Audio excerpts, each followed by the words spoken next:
ఈ 5 విషయాల గురించి తెలుసుకోకుండా కంపెనీ స్టార్ట్ చేసామంటే ఎంత లాసెస్ అవుతామో అసలు ఎస్టిమేట్ కూడా చేయలేం. నా లైఫ్‌లో జరిగిన చాలా ఎక్స్‌పీరియన్సెస్ మీరు మళ్ళీ రిపీట్ చేయకూడదని చెప్పేసి మీతో ఈరోజు ఈ విషయం గురించి షేర్ చేసుకుంటున్నా. ఒకటి, మనం ఎప్పుడైనా సరే కంపెనీ స్టార్ట్ చేస్తే మన కంపెనీకి మనం బాసెస్ కాదు. మన క్లయింట్స్‌కి మనం సర్వెంట్స్ లాగే పనిచేయాలి. రెండోది, మనం కంపెనీ స్టార్ట్ చేశాక మన కంపెనీ మన ఇష్టం, ఎప్పుడు కావాలంటే అప్పుడు వర్క్ చేస్తా, నా ఇష్టం వచ్చినట్టు నేను ఉంటానంటే కుదరదు. మనకి వర్క్ లైఫ్ బ్యాలెన్స్ అనేది అస్సలు దొరకదు కంపెనీ స్టార్ట్ చేస్తే ఫస్ట్ 4-5 ఇయర్స్‌లో. థర్డ్‌ది, రిజెక్షన్స్‌ని ఫేస్ చేయడం నేర్చుకోవాలి. ఈరోజు రిజెక్ట్ అయినంత మాత్రాన రేపు మళ్ళీ రిజెక్ట్ అవుతారు అనే నిరుత్సాహపడాల్సిన అవసరం లేదు. మళ్ళీ మళ్ళీ రీస్టార్ట్ చేస్తూనే ఉండాలి. ఫోర్త్‌ది, కంప్లయన్సెస్ చెక్ చేసుకోవాలి.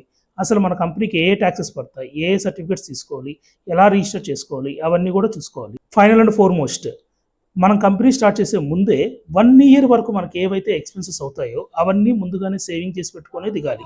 ఒకవేళ మన ప్లాన్ ఏ ఫెయిల్ అయిందంటే ప్లాన్ బి ఎప్పుడు రెడీగా పెట్టుకోవాలి. ఇవన్నీ ఫాలో అయితే మనం సక్సెస్ అవ్వకుండా ఆపడం ఎవరి తరం కాదు.